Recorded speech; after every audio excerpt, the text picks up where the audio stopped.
working, and some good news for creative children in English schools, because there has to be a bit of good news, folks. Join me after the news.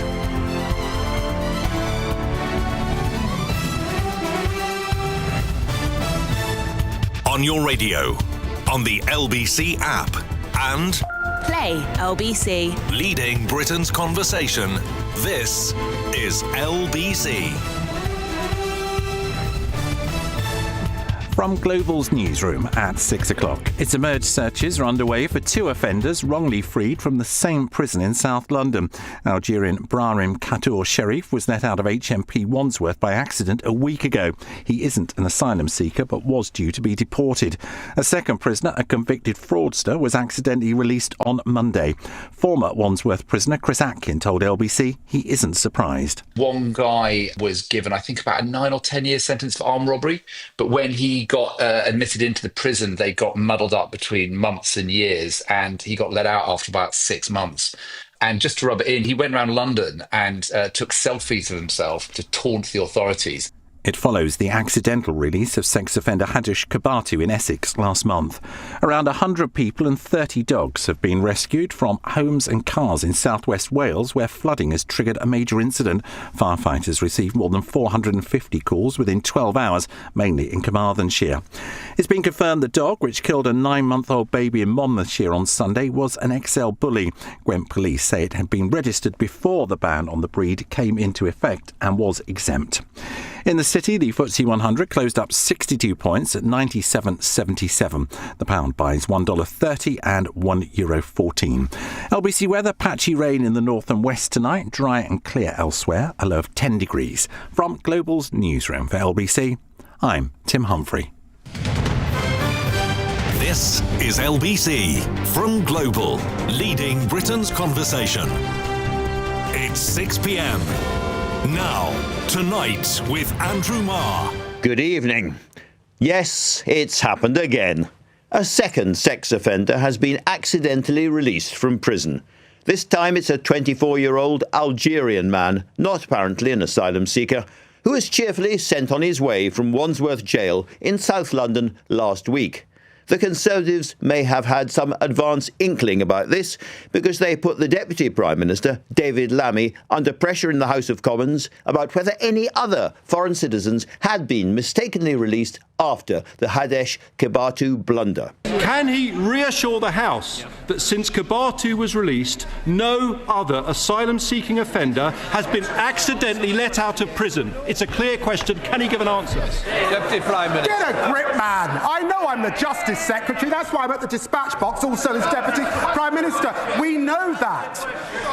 I'm not going to pray in aid.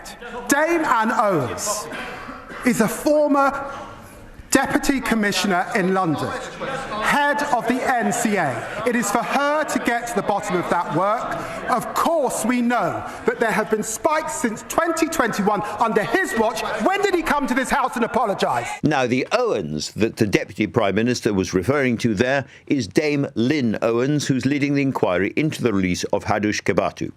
Mr Lammy had in fact been tipped off but decided not to say anything because he did not want to preempt the Met Police making their statement about this. Now, you might think that the House of Commons actually matters more than the sensitivities of the Met Police, but perhaps that's an old-fashioned view. Now, of course, ministers themselves are not personally responsible for releasing sex offenders onto the streets. But this is more eloquent evidence of the general feeling that nothing works in modern Britain. You may be wondering by now how many prisoners in general are released by mistake. And I'm afraid the bad news is that today's news may be news, but it's not really news because according to recent figures, in the year to March, 262 prisoners were released in error, up from 115 the previous year. Faulty computer systems and raw, relatively new staff are part of the trouble. And the very latest news is that a third prisoner has been released from the same prison, HMP Wandsworth, in this case a fraudster called William Smith. So let's hear first tonight from the former governor and head of security at Wandsworth Prison, Professor Ian Acheson. Ian, thank you very much indeed for joining us. Is there something particularly going wrong at this prison, at your old prison? Good evening, Andrew. Well, I must say the first reaction I had when I heard it was Wandsworth was, of course it was, because it is a prison that's been failing in plain sight for years. It's been in special measures. It's the prison, of course, that Daniel Khalife escaped from. And we've been barred from seeing the results of the investigation into that report, but there are leaked reports and evidence that's emerged subsequently. I think that there were 81 different security failures that were identified in that prison, including prison officers asleep, prison officers looking at their phones, CCTV cameras that weren't present in blind spots. And we were assured at the time that the prison service was taking this very seriously and that these mistakes would be repaired. Wandsworth Prison has a very large population of foreign national offenders. So if you were the Lord Chancellor, and this had happened in relation to Kebatu at Chelmsford, and you wanted to make sure it wasn't happening again, the one place that you would expect officials to be absolutely clear that this never event should never happen again, and of course it has, is a place like Wandsworth. And yet it has happened again. So I think what I would say is, instead of the reflex, which I'm sure he'll be primed with by officials at the top of the prison and probation service, to throw a junior person under the bus. Instead of that happening, he needs to get a grip and look at the culture at the top of this organisation. Well, I'm very interested you say that, because somebody, I think it was you, posted a screenshot of the senior management of the police service, the prison service, I beg your pardon, and I think I counted 26 senior managers, all on big salaries, and then there's another layer of managers before you even get to the prison governors. So do you think this is a question of heads going right at the top and David Lammy looking at the people sitting around him? Well, David Lammy, when he stood up in Parliament after the disaster of the Kebatu release in error, promised that there would be accountability. And you're quite right to draw attention to that absurd schematic of the top of what is a national law enforcement agency. It's got a Director General, it's got a Chief Operating Officer for prisons, it's got 7 area executive directors, it's got 10 prison group directors before you even get to prison governors. And the chief inspector of prisons was very clear the last time he inspected Wandsworth Prison and said it was one of the most violent and chaotic places he'd ever walked into. He said the prison service at the top of the organisation must get a grip on this place and must give the governor the support that was required in order to make it a safe and secure place. And David Lammy must be looking at all of those people that I've just named, who are supposed to be, their jobs are in essence about maintaining public confidence in this vital part of the criminal justice system and saying, what are you for if not for this? And if you can't do this job, we need other people in charge to do so. Here. Ian, can I ask you what seems like a very simple question? How can it be that any prison looks at the list of people who are due for release and gets it wrong? I mean, does the prison staff not know who people are? Do they not have photographs? Do they not have names? They've got the lists. How can something so simple go so wrong?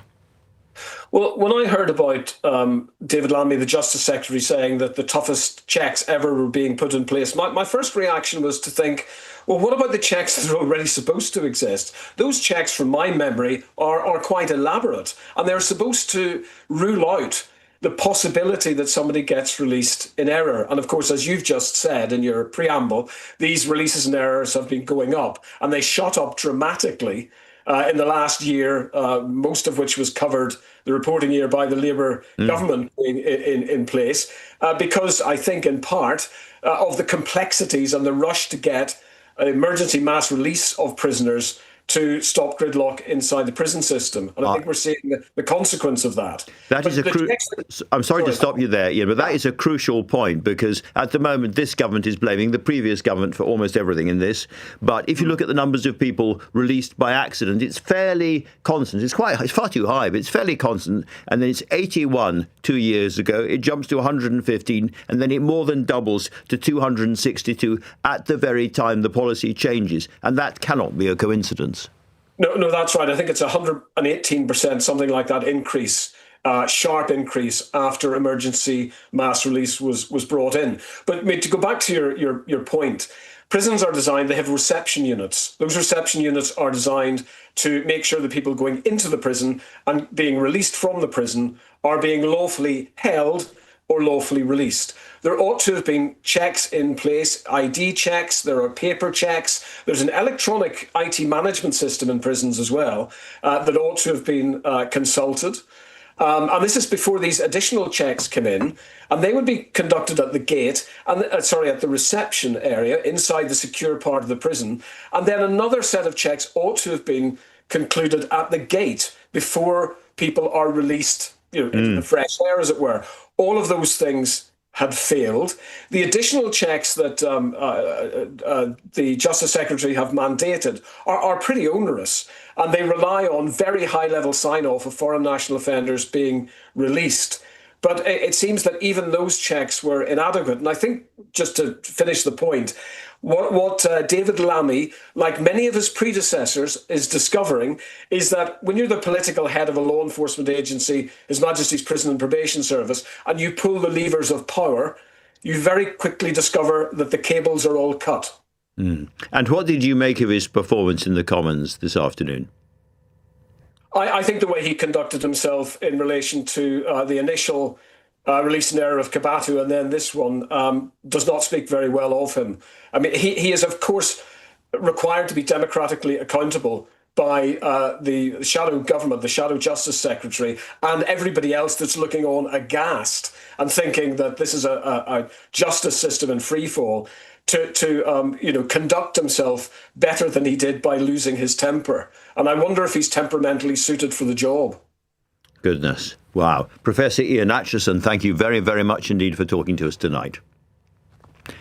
But for more of the politics surrounding all of this, let's hear now from our political editor, Natasha Clark. Natasha, that was quite a final blow there from the professor, wasn't it? Former governor of the prison. Yeah, it was. I mean, it's fair to say last couple of weeks, it's been pretty bad for the Home Office. Today, it's been a really awful day for the Ministry of Justice.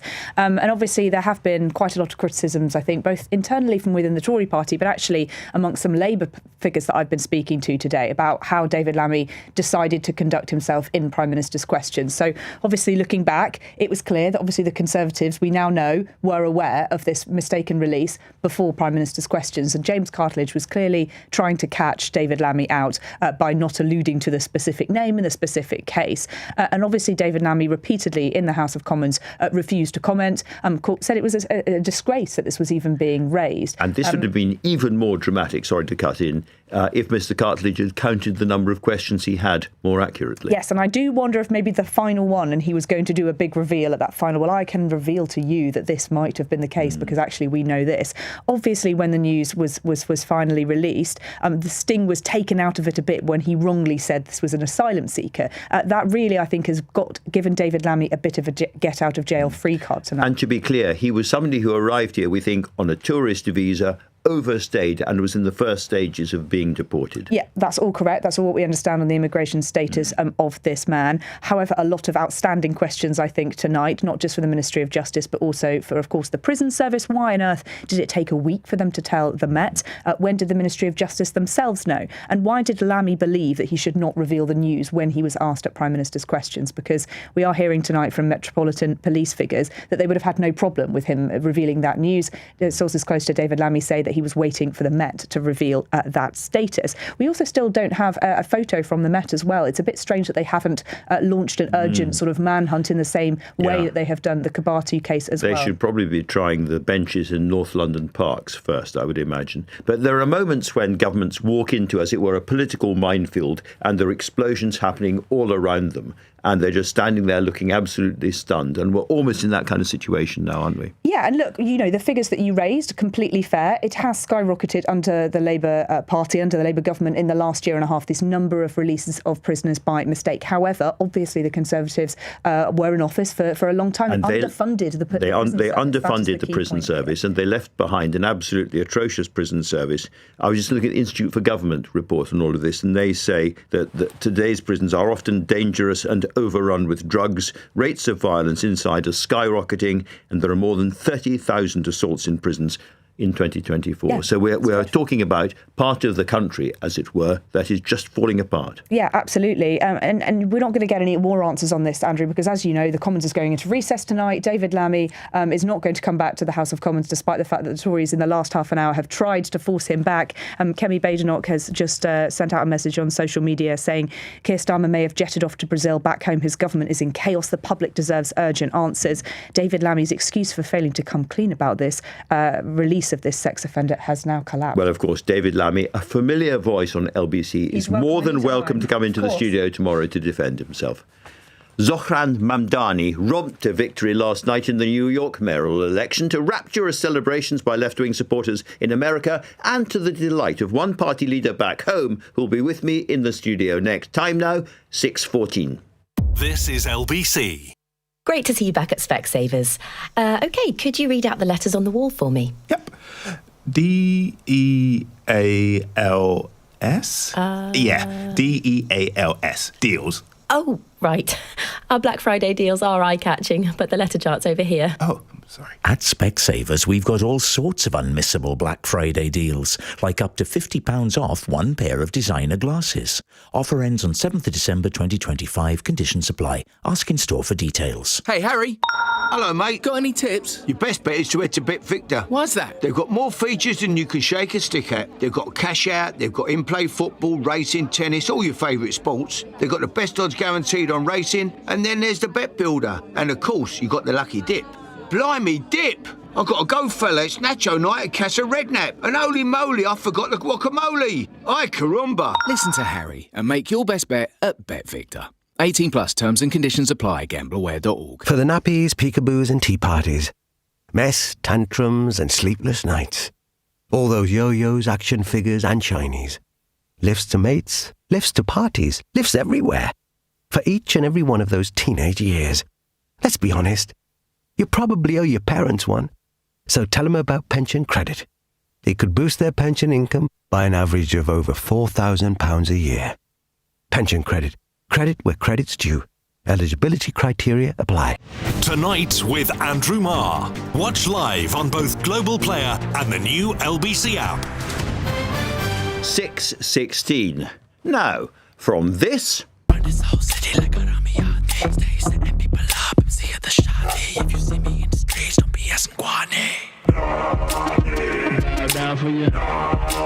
to this. You have dared to reach for something greater. Tonight, against all odds, we have grasped it. The future is in our hands. My friends, we have toppled a political dynasty. It's not often that a city election causes ripples around the Western world, but the smashing victory of the radical socialist candidate in New York, Zohran Mamdani, has shocked not only Donald Trump, but everybody who thought that the rise of the populist right was an inevitable and irresistible part of the furniture of the modern democratic world. A certain Jeremy Corbyn was out in New York campaigning for Mamdani, but perhaps his nearest equivalent in British politics is the left populist leader of the Green Party, Zack Polanski, who joins me now. Zack, welcome. Do you think this is a turning point for the left more generally? I think we were already having that turning point, so I think what this has done has just added that momentum.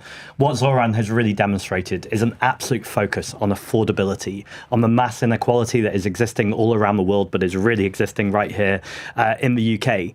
When we unite working class people, middle class people, small business owners, the unemployed, and say ultimately we all have so much more in common than the 1%, that very small group of people who own our power, our wealth and our assets, and it's time to take it back. You see, it's really, really interesting hearing you talk that way, Zack, because you are leader of the Green Party, but that is an absolutely classic radical socialist analysis. It's not really a Green Party analysis, it's a socialist analysis. Well, I don't think you can be an environmentalist without recognising that same inequality, because actually the fossil fuel companies are some of the worst polluters. So I think this is about combining the environmental justice point with the affordability point. But what I think Zohran's really done is put people first. And there was a myth for a while that to be a successful left-wing candidate, you had to just focus on affordability. And that meant not talking about trans people or disabled people or migrants. And what Zohran has demonstrated beautifully is you can absolutely show solidarity to those minority groups because inequality hits them even harder. So we need affordability for everyone. And if you look at the way he campaigned, the way he won this victory, what lessons do you yourself learn?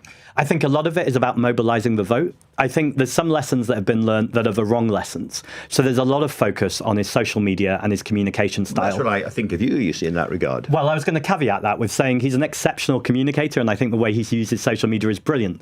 And people very lovely say the same thing about me. But actually, I don't think it's about the messenger. I think it's about the message. And I think affordability is what's resonating. Now, if you don't have good communication, and if you don't have good social media, no one's going to hear you. So I think it's about both pillars. But very often we focus on the way we communicate rather than the actual message itself, which is about... is always more important. Well, lowering bills and taxing billionaires, I think, is an incredibly important message. Let me come on to a bit of your message. First of all, after my conversation with the Chancellor yesterday, is the Green Manifesto at the last election still something you stand by or not? I stand by it now. I think it is always important that you look at new evidence, you listen to more experts, and you keep refining the policy. But I think what's not ever going to change in the Green Party is our values. And what we've seen in the Labour Party is Keir Starmer, elected under the coattails of Jeremy Corbyn as leader, with a whole series of pledges. He's ditched every single pledge, pretty much. And then we've got a Chancellor now who seems to be swerving all over the place in a very panicked style. Let me come to your pledges, because basically you want to fund a lot of what you want to do by going for the very rich, people with more than £10 million of assets or wealth, you say. And this is a problem I think Mamdani is going to have as well, by the way. These days, the very rich are also very, very mobile. And they move fast when they want to. And there's a big danger that you are going for a few of the feathers of the geese as they fly off. Well, it's interesting the comparison with Mamdani, because they just brought in a wealth tax round about Manhattan, and actually what's happened is people haven't moved. Capital flight is very often an overblown myth, because actually what we're talking about is assets, and it's not so easy to move assets. I think there's a much bigger issue here too, which is I think we should be patriotic about our country. I think we should know that people want to be here because they love our country, they love our culture, they love everything about our history and our tradition, not everything maybe, but most things. And so they don't want to just use it as a money pit to have assets and then take them away. But it's easy to talk about patriotism and, it's your duty to give me all your money. But they may feel very, very differently. And I come again to that. I mean, in America, for instance, quite a lot of people are leaving New York and are moving to the western states to avoid paying taxes. It has become easier than ever before. And I just wonder if the whole wealth tax thing, no other country has a successful wealth tax at the moment. And there may be a reason for that. The wealth tax notion is frankly out of date. Well, I'd challenge the premise, because I think Switzerland has a perfectly effective wealth tax and there's still lots of wealthy people living in Switzerland. But more widely to the point, I think this idea again of capital flight, it's, there's a group called Patriotic Millionaires. I know about it says what it says on the tin. And they're saying taxes more because actually inequality hurts everyone. And a more affordable country ultimately impacts, yes, of course, the poorest for obvious reasons, but also wealthy people who own businesses, their team, their staff also need to live in a country where the public services run properly. I think there's a real sense in this country, and it's real, that things are broken, that our public services are broken, and actually the way to fix that is by proper public investment. Let me ask you about one other big policy, which is migration. I don't think it's unfair to say that you would like Britain to be a stronger magnet for migrants. In other words, you want, for instance, migrants to get full citizenship as soon as they arrive, or full rights of citizenship as soon as they arrive. And that will encourage more people. But there is a big issue about population density in this country. England is already among the biggest countries, by far the most densely populated. And there's another generation of Green leaders, and I'm thinking of people like Jonathan Porritt, who are really, really worried about what you might call Green England and the purity of the water and biodiversity and all of that. And they feel that at this rate of increase of people, and I think we're talking at the moment about the equivalent of 5 or 6 new Birminghams in a decade, then actually this country's green nature, its biodiversity and its livability are going to be absolutely devastated. Are you not worried about the contradiction between being very, very pro-migration and at the same time wanting to be the guarantors of the sustainable nature of these islands for the decades and centuries ahead? Well, to do that, we need to look at emissions per capita. And the important place to start with this conversation is that we live in one of the most nature-depleted countries in the world. So Jonathan Porritt is right to worry about our rivers and our nature. And we're right to say that we need to build council homes, for instance. But those homes need to be on brownfield sites and not greenbelt in the way that this government seemed determined to do. To the much wider question, though, we have an ageing population. We have 150,000 vacancies in our National Health Service alone. Now, of course, we need to train British workers. But ultimately, to make sure that we have working age people in order to pay into pension pots, we do need migrants in this country. And so that's not even an ideological position, it's just a pragmatic one. All right, just in terms, I mean, the issue there, of course, is that these migrant workers coming in to look after us will themselves grow old and need to be looked after. So there's a kind of Ponzi scheme going on there. Well, I still think we've got a lot of space. So this idea that we don't have any space, I think, is a myth that's sometimes propagated. We just need to make sure that we build properly and densely. We've got 2 sex offenders now being released by mistake from British prisons. Do you think they should be deported? I think if someone's committed a crime, then I think that is a different conversation to what is so often talked about. The small boats, for instance, are only 5% of immigration. I think more widely, though, this speaks to the problems of austerity and the problems of underfunding in the prison service. We had decades of conservative austerity, and now that's continued under the Labour government. So take the example of today's story, the Algerian sex offender. He should be deported. Well, the point is that he should never have been released in the first place to then get deported. I'm just looking for a clear answer on that very straightforward question. Well, I always want to answer a question directly, but it's also responsible to know the full details of the case. And because it's just happened today and I've been running around media studios, I don't know the full details of that case. What I can give you, though, is the principle, is that I want everyone in this country to abide by the law. I mean, to the extent that details are here, they're fairly clear now. You know, he's 24, he's a sex offender, he's been released, he shouldn't have been released, and therefore, surely you think that he should be deported? Well, the point is that he should never have been released. And so that, again, comes down to the underfunding of the prison service. Why can't you just say that he should be deported? I mean, if you're in favour of law and order and you're in favour of everybody here obeying the law, why can't you say that? Because if someone served a sentence and then they shouldn't be released if they've served their sentence and they do it fully, if you're properly funding the prison service, then someone has effectively served the punishment for their crime, and you don't want to punish them twice. So if they've done their time in jail, sex offender, migrant or not, they should then be released and allowed to live in the community. As long as they've done their time, that's a fundamental principle of justice. What's happened here, though, from what I understand, is the underfunding of the prison service means they've been released too early. And that's a problematic situation, but that's a different question to the one you're asking me. I think we have cleared it up. Zack Polanski, thank you very much for coming in and talking to LBC. Now, I also spoke this afternoon to Andrew Ross Sorkin, a CNBC anchor, financial columnist for the New York Times and author of a new book, 1929, drawing parallels between now and the events leading up to the Wall Street crash. He's a New Yorker, as I say, himself, and he came in to tell me about what he thought the significance of Mamdani's win was. I think this is going to be a real inflection point for the city. This is the capital of capitalism, now run by someone who's self-described as a socialist. And I think it's going to perhaps change the face of what the city looks like. I think there's a big question around the businesses and whether they stay. There's questions about whether the wealthy stay. There's questions, therefore, about the tax base. I think there's questions about policing and safety in the city.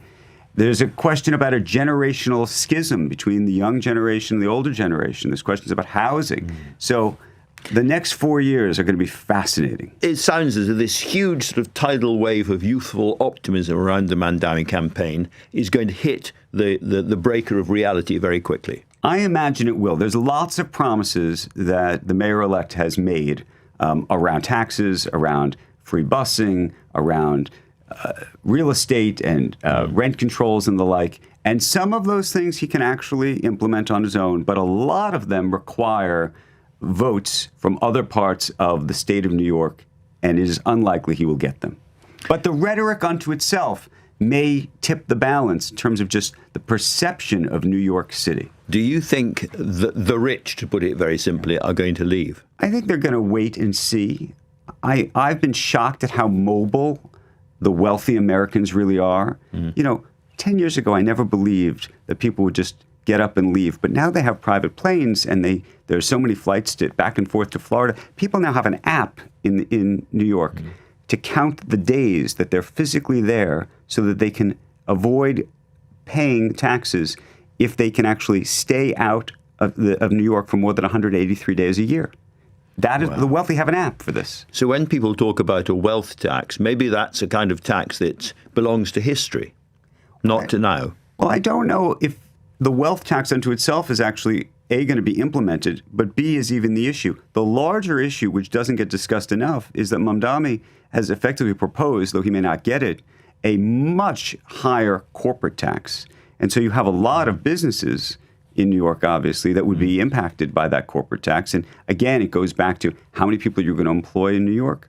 If you were thinking about staying in New York, would you move? If you were thinking about coming to New York, would you go somewhere else? These are the questions that I think we're going to see play out over the next year or two.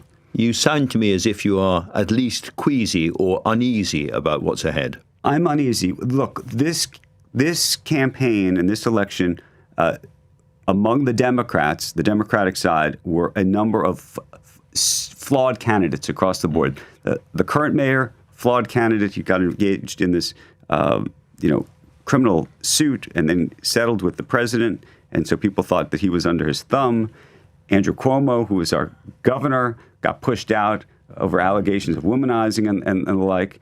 And then you have this young man who's, by the way, a brilliant politician in all, by no question, yet his ideas are, at least for this city, considered quite radical. And so the question is this an idiosyncratic moment, given that these other candidates were so flawed, people chose him, or does this mean something even larger, not just about New York, but about capitalism, socialism around the United States? Meanwhile, we've got kind of gusts of smoke and lava emanating from another New Yorker, Donald Trump, as a result of all of this. If Trump goes fully to war with New York because of this election, what does it mean? How much leverage does the president have? Oh, goodness. He has lots of leverage. He has lots of leverage over funding to the city. He has lots of leverage over whether he sends the National Guard into the city. He has lots of leverage over how he pursues immigration. Some of these immigration policing. This ICE group, which we have not seen, really running around New York the way we have in other cities. So I think there's a lot of presence. You could potentially feel the wrath of President Trump in New York in a real way. And the mayor will have very little latitude to prevent that. And on the other side of the spectrum with the Democrats, there's been a lot of head-scratching here about whether this is the beginning of a real shift to the left in response to the populist right and the pendulum going all over the way. Or do you think that mainstream Democrats are going to look at New York very warily and think, we're not going there? I think it's going to be a combination of both. If you looked at the election last night, there were some other important races, California, Virginia, New Jersey, and there were some moderates involved. Moderate Democrats who did well. And so the question is whether the Democrats broadly are going to look at the moderates and say we're going that direction, whether we'll go fully left, or whether it becomes a sort of large tent, in which case you have, all sorts of different perspectives. One final area I'd like to talk about is policing, law and order on the streets. Always an issue in New York, always has been. In the past, Mamdani has talked about defunding the police and the New York police being racist and homophobic. He has dropped that rhetoric. How much do you think he can be trusted to keep New York relatively safe? I think that's the big question. He has said that he will reappoint Commissioner Tisch, who's the current commissioner, who's been doing actually quite a good job given the circumstances. The safety profile of the city has gotten materially better over the past couple of years. It is unclear whether she would stay in this role if she doesn't have the autonomy to avoid, for example, defunding the police or even reallocating resources. And so I think there's going to be a big test. In 6 months from now, will the mayor come to her and say, excuse me, I want to do it this way, in which case she may say, we're not doing it this way and I'm leaving. It'll be really interesting to watch. Andrew, since you are here, you've got a big book out about the 1929 crash. And again, a lot of people are looking at what's going on in the dot-com bubble and what's going on with AI stock prices and wondering uneasily whether we're heading towards something relatively similar. What's your view? Look, I think there are remarkable parallels between the 1920s and 1929 with what's happening now. By the way, there was an influx of people coming to New York. People were excited about coming to New York. By the way, today, they're going the opposite direction. They're going to Texas and Florida and all sorts of other places. But as to a crash, I think that we are, I think it's fair to say, overheated as it relates to artificial intelligence and the real question and how much spending and indiscriminate spending is taking place. And the question is, do we have a hiccup along the way, a correction in the markets, or do we have something much worse? I don't think that we're going to necessarily land in the Great Depression, but it would be shocking to me if we didn't have a crash of some sort that maybe looks a little bit more like 1999 than 1929. Let's hope it's a hiccup. Let's vote for a hiccup. Andrew, thank you very much indeed for coming. Vote for it. Thank you very much. 6:33. More than 60 big employers are joining forces with the government to tackle the climbing sickness bill, with millions pushed out of work due to ill health. I'll be talking to the journalist who's been covering the worklessness crisis to find out more. Time now, 6:34, and Tim Humphrey has your news headlines. Police are searching for 2 prisoners who've been wrongly freed from Wandsworth Prison in South London. William Smith was released yesterday, while registered sex offender Brahim Kador Sharif was let out last week. Days earlier, migrant Hadush Kabatu was freed in error from another jail. The father of the Southport attacker says he was frightened of his son but didn't report his violent behaviour because he was worried he'd be taken away. Alphonse Ruda-Cabana has been speaking at an inquiry into last year's killings of 3 girls at a dance class. Flooding has left residents trapped in homes and cars in southwest Wales. A rest centre has been set up in Carmarthenshire for those who've been rescued. LBC weather, patchy rain in the north and west tonight, dry and clear elsewhere, breezy with a low of 10 degrees. LBC. Buying a home on a holiday park was the retreat you always wanted. But then came unexpected site fee increases. And that was before the dramatic loss in value. If you bought a home on a holiday park in the UK, you may have been missold. holidayparkadvicecentre.co.uk could help you receive thousands in compensation. Text ASSIST to 78900. That's ASSIST to 78900. How's the business going? We're busier than ever, but struggling to get the staff we need. Recruiting can be such a distraction. We gave Job Centre Plus a try, and they've really helped us out. Really? Yeah, it was dead easy. We got our own employer advisor, Julie, who helped advertise our jobs, shortlisted candidates for us, and let us interview at the Job Centre. We've hired some great people, and Job Centre Plus really took the hassle out of it, and there was no fee. Brilliant. That's straight on my to-do list. Find out more at business.gov.uk/recruit. Eligibility criteria apply. It's the last chance to get yourself a ticket for tonight's Lotto draw. It could be you. Lotto from the National Lottery. Rules and procedures apply. Players must be 18 or over. This is LBC. Message Andrew Marr on WhatsApp now on 0345 60 60 973. 6:36. Now, compared with other countries, Britain has far more people not working because of illness or disability, and this is bad for everybody. If you stop working in your 20s, it'll cost you £1 million or more in lost earnings during your lifetime, and the cost to the state is enormous. It equates to nearly 70% of the income tax take. It's hardly exaggerating to say that if we could turn this problem around, we would turn the economy around, and if we could turn the economy around, we could turn the country around. Sir Charlie Mayfield, the former John Lewis boss, has just reviewed the problem and produced his final report, and I want to discuss it now with Fraser Nelson of The Times, the journalist who has highlighted this issue more than any other. Fraser, great to have you on the show. The scale of this is absolutely eye-watering, isn't it?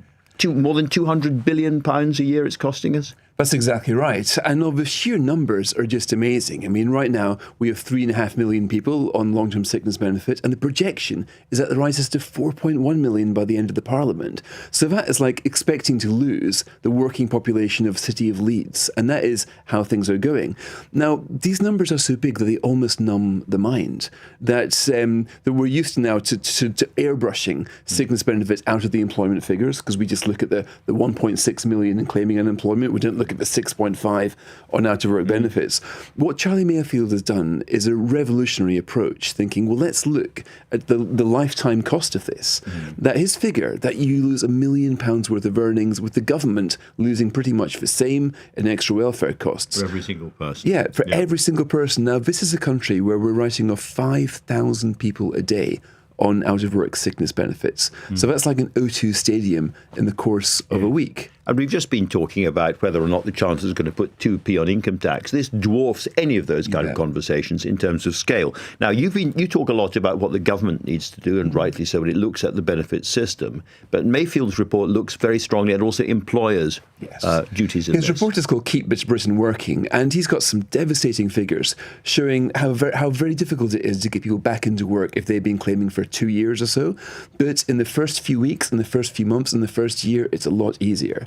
Now, he's saying there is a whole bunch of tricks that people can do, that employers can do, that the government can do to help people. If they're off for mental health reasons, you can give them counselling, and it's far cheaper to solve the problem early on than to do what we're doing, which is to write them off. And there are companies doing this already. It's not pie in the sky or airy-fairy. There are examples of good practice by different companies we can all learn from. And he's proposing that the government has a sort of intelligence unit so everybody can share the techniques so companies can keep them on.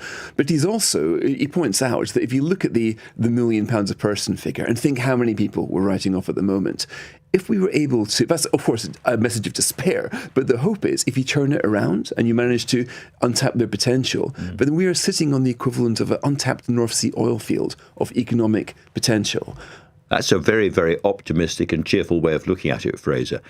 It's more comfortable, I guess, to talk about policy than it is to talk about people. But there is a message in here as well about many of us have to just be a bit tougher because, we all have bad days at work. Work can be boring and dull, and you can have a rotten boss for a while and feel grim. But nonetheless, the overwhelming evidence is that if you toughen up and you go to work nonetheless every single day, you will be better off. You'll be healthier and wealthier and probably wiser as well. You will, but we've got a government system that doesn't really incentivise you to get back to work. The financial incentives, especially at the lower end of the income trail, say to you, if you claim incapacity benefit, you're going to be better off than you would otherwise be on the minimum wage.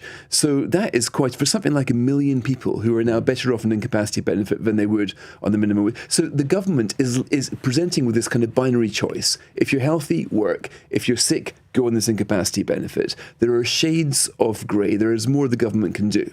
It's an old-fashioned system and needs to be revitalised. Fraser Nelson, thank you very, very much indeed for coming in and explaining that to us. Now, at last, a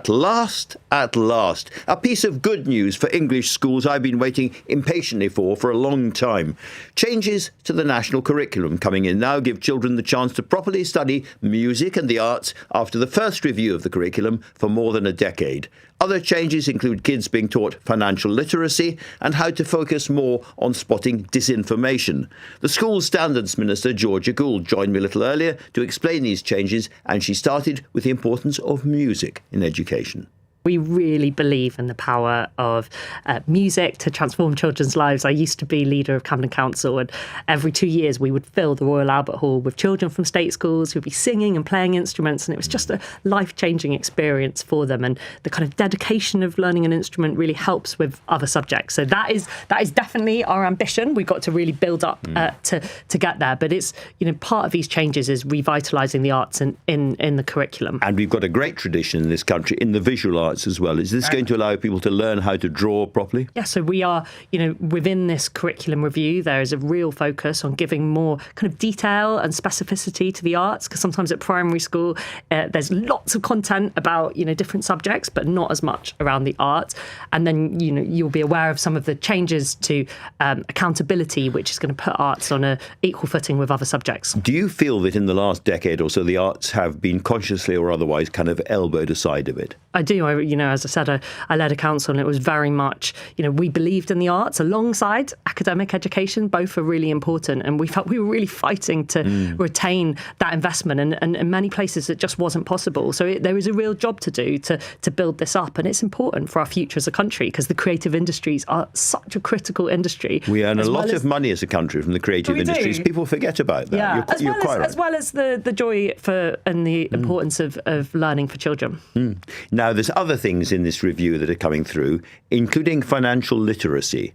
Some cynics would say this is ensuring that children can understand why they're bankrupt. This is something that young people have asked for, parents have asked for, employers have asked for, and I think it's really, really important. That, to be serious, are taught these vital skills, and I think Martin Lewis has welcomed this and talked about the kind of some of the scams and the kind of everything that the children young people will have to work through, and you need the tools to be able to do that. And simply being able to fill in your tax form or understanding what you're being charged for in a complicated These are essential skills, and I think they also kind of make some of the links to bring maths alive for young people. So it's something they've asked for, and I think will be really powerful for their futures. And something that barely needs a conversation, I'm afraid, which is misinformation and disinformation. Yeah. One of the statistics that really shocked me when Becky Francis, who did the independent review, led polling of young people, was that half of young people knew someone who believed in a conspiracy theory. And, young people have kind of an overwhelming amount of media, not sure where all of it comes from, and they're having to make sense of that in their daily lives. And it's really critical that schools give them the skills to be able to do that, to think critically, to understand the different information they're getting. On the upside, I guess younger people with more pliable or mobile brains will be better able than we are to spot sort of AI fakes and AI disinformation. The human brain is remarkable, so we shouldn't be too pessimistic. Oh, I'm not pessimistic. I think young people, they're using these tools and they are asking for this information. And I think we can sometimes make a mistake because they're a digital generation, that they really understand how algorithms work, how the digital world is kind of being consumed by them. So they are looking for these tools and these skills, and it's part of helping them interact with the modern world. Now, about half an hour ago, when I was preparing for this interview, I was going to ask you about the fact that Wandsworth Prison has released by mistake yet another prisoner, a sex offender. But since then, it turns out they've released 2 prisoners more by mistake. Something really serious is going wrong there. Look, this is completely unacceptable. I think the government is deeply concerned by this. I think your listeners will be outraged that this has happened, and we are outraged that we're determined to act on this. Given the previous incident, there is a review already ongoing and new checks in place, but there clearly needs to be further action. I've been looking at the numbers on this, and the number of prisoners released by mistake has shot up in the last 12 months or so. Seems to coincide a bit with the change in policy in letting more people out of prison. Is there not a danger in the new policy, which was essential because the prisons were so overcrowded, has also allowed the release of lots of people who should still be inside? We're really investigating what's going on and what's caused this, but I think that there are 3 figures that just bring the whole problem to life. The last Labour government created 28,000 new prison places. In 14 years, the last Conservative government only created 500.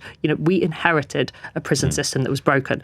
Within, the year or so that we've been in government, we've created 2,600 prison places. So we are acting on this crisis, but much more needs to be done. All that said, you rightly said that our listeners will be outraged about this. They surely will. Are we going to get an early statement from the government about what's being done? This is kind of breaking news, I've been talking to you. So, I don't know what's happening, but I do know that, we expect scrutiny on this. We will act on this, and, there will be many more conversations about this in the coming days. All right, Georgia Gould, Schools Standards Minister, thank you very much indeed for that.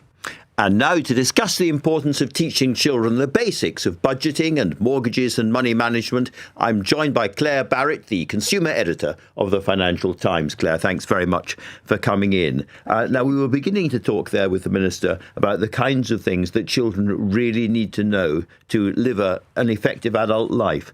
Tell us a little bit more of what you think. Well, I think people are using the term life skills to describe why financial literacy and having it on the curriculum for every school, because some schools are doing a good job at the moment, but it's not every school, and we need to really be reaching every single child. And I think the really wonderful thing about the review's recommendations is that they want to start even younger. They want financial literacy to be on the curriculum for primary school children. So 5-year-olds, now, of course, we won't be teaching them about mortgages, but you can teach them about pocket money, about savings, about earning interest, introducing these financial concepts and tallying that, because it will be delivered through citizenship, with the way that maths is taught. So you introduce the concept first in maths, and then there's real debate and creating critical inquiry about money, which is going to be valuable to them as adults. Because as young adults, they may have to deal with things like compound interest when they're running out of money and thinking about getting a loan, for instance. Yes, but also just the assault of digital services. Now,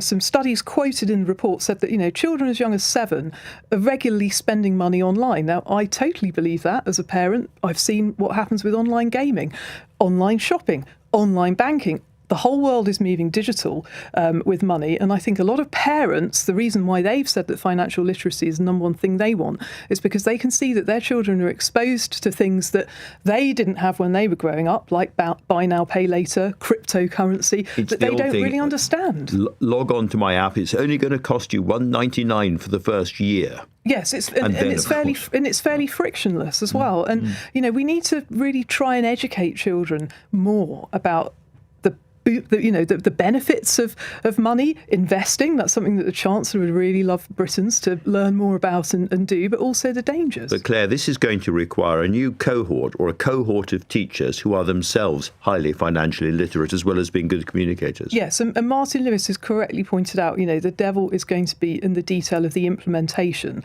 how we teach the teachers. Now, for its part, the Financial Times has designed through its charity, the Financial Literacy and Inclusion campaign, a whole school curriculum for secondary schools, which is free for any school to use. And that's already being used in 800 secondary schools, pulling together lots of the resources that are already out there and making these topics relevant for children in a way that they want to learn. And I've been in schools and I've been in these lessons, and believe me, they want to learn about this stuff. Well, Claire, thank you very much. If you are a school that's not involved, you can, of course, find out about that. Absolutely. Thank you very much indeed. Claer Barratt of the Financial Times there. The BBC has been accused of misleading viewers with its spliced edit of a speech made by Donald Trump, where the US president appears to be directly encouraging the Capitol Hill riot. How much trouble could the broadcaster be in? The time now, 6:49. Coming up at 7 on LBC, Ali Mirage. A manhunt is underway after a foreign prisoner was mistakenly released. Why is our prison system such a shambles? And Zohran Mamdani has won New York's mayoral race. Would he be electable in Britain? Ali Mirage at 7. Listen on our free Global Player app or our new LBC app. When you buy a BMW approved used electric car, there are no surprises. You'll find the largest range and the widest choice. Naturally, every car has been meticulously checked by qualified BMW technicians. Hardly a plot twist. And they always come with a battery health report and at least 12 months unlimited mileage BMW warranty. Just as you'd expect. BMW approved used electric cars. Nothing new here. Search BMW approved used electric. Obviously. So, what's on your to-do list today? Why don't you check if you're eligible for pension credit? It tops up your pension income and also opens up help with heating bills, council tax, and more. Search pension credit on gov.uk or call 0800 99 1234. There's nothing to lose. Check today. Pension credit. Credit where credit's due. Eligibility criteria apply. At Laithwaite's, we go to great lengths to bring you great wine. We go far and wide. Searching high, and we mean really high, and low, and we mean stored deep underground in a cave low. Off the shelf? We don't go there. Off the beaten track, we certainly go there. And the best bit is, we even come to you. Order now at laithwaites.co.uk. Laithwaites. We stop at nothing to bring you great wine. This is LBC Tonight with Andrew Marr. 6:51. The BBC is, I'm afraid, in terrible trouble. The growing row over the editing of a tape by Donald Trump, by its Panorama programme to make it look as if the president was inciting a riot was, in straightforward journalistic terms, indefensible. And BBC people privately think just the same. Now, the head of the broadcasting regulator Ofcom, Lord Michael Grade's written to the BBC board, asking whether it is investigating claims of systemic pro-Hamas bias alleged by a BBC advisor in a leaked report. Ministers are waiting and watching very closely before they decide how to respond. So let's talk now to the former editor of The Guardian and now Prospect magazine, Alan Rusbridger. Alan, thanks for coming into the studio. I've sat in many edit suites, and sometimes you do have to splice together different parts of a speech, but you always have a little, a buzz cut, or you have another kind of shot to show what you're doing. This does seem pretty egregious. Yeah, they clearly should have done that. I'm not sure it really lands the BBC in terrible trouble. It seems to me a bad editing mistake. But the author of this report, Michael Prescott, has tried to build this up into something that was profoundly misleading and more or less says that It was a deliberate attempt to smear Trump. But I don't think it is terribly misleading. He said these words. He said them in different parts of his speech. The bit was they cut out the word peacefully and patriotically. They cut out what seems to me to be quite an important phrase that Trump used. The congressional committee that looked into this did decide that Trump should be referred for criminal charges on the basis that he assisted, aided, or comforted an insurrection, having looked at all the whole speech. And the only judge who looked at it, Justice Ahmed, said these were plausibly the words of incitement, not protected by the First Amendment. So I'm not sure that the overall impression of the Panorama programme was misleading. I just spent so many hours in edit suites looking at different bits of tape and thinking, how can I get more punch for my buck? How can I make this more punchy and more exciting? But I would never have taken two parts of a speech and put them together like that. And I'm quite surprised and shocked that the BBC did not see this and stop it happening. Yeah, it's obviously a mistake. The question is whether it was a mistake that justified a 19-page dossier by Mr. Prescott, and that this should have been hauled in before the Board of Governors. I'm not convinced by that, and I'm not convinced by the governance arrangements. There's this funny little committee at the heart of the BBC board, on which sit two advisors. One is Mr. Prescott, who hasn't actually been a journalist for 25 years. He decided... I remember him a long time ago. He was the Sunday Times, I think. Yeah, he was at the Sunday Times, but in 2001 decided that journalism was not for him, and he would go into PR. And it strikes me as rather odd that somebody who's been in public relations for 24 years is called in to advise the BBC, which is, if not the greatest journalistic organisation in the world, one of them. Do you think that this is part of a wider campaign against the BBC, which is in danger of losing simply because it doesn't fight back very fast? Undoubtedly there is a campaign against the BBC for political and commercial reasons, and there has been for years. And I think the BBC is not very good at fighting back. I think that there is a defence that they could have mounted to this, and so far we haven't really heard it. Sometimes a bit of a giant jelly, Alan Rusbridger. Thank you very much indeed. Finally tonight, let's return to the big question raised by what the Chancellor Rachel Reeves said to me on this show yesterday, which is, in a single word, trust.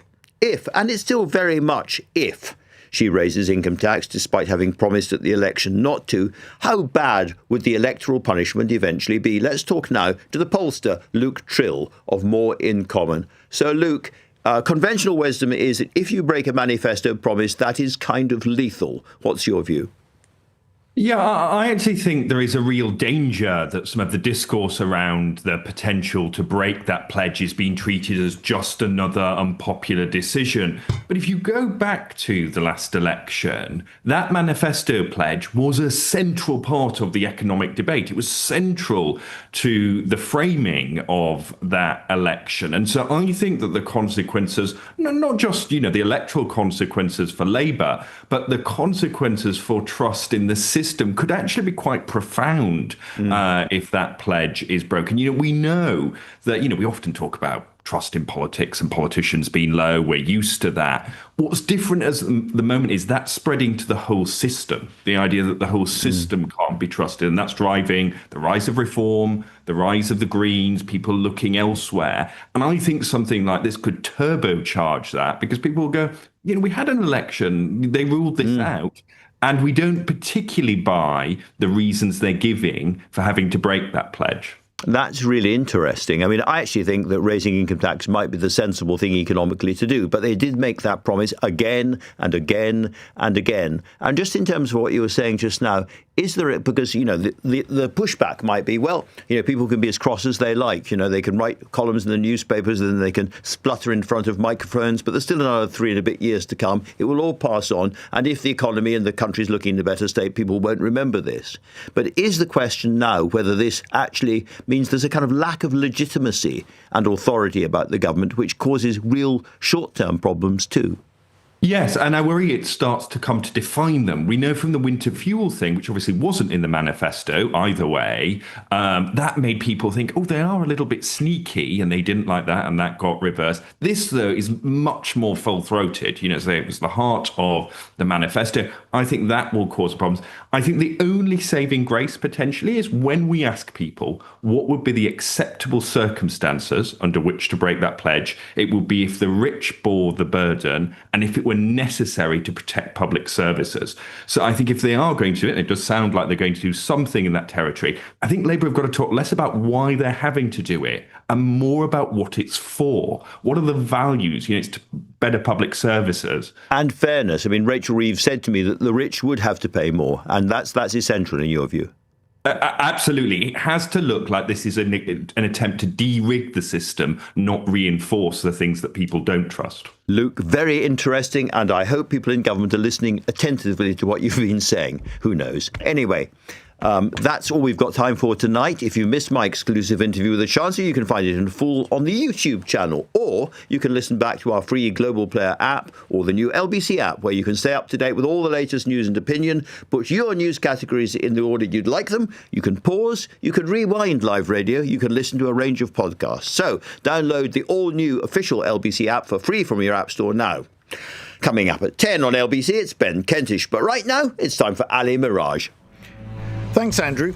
A manhunt is underway after a foreign prisoner was mistakenly released despite the introduction of new checks, following a similar error the previous week, with the Justice Secretary facing questions over whether he misled MPs after repeatedly refusing to tell the Commons whether another foreign criminal was on the loose. Why is our prison system such a shambles? At 8, it's Cross Question. Joining me will be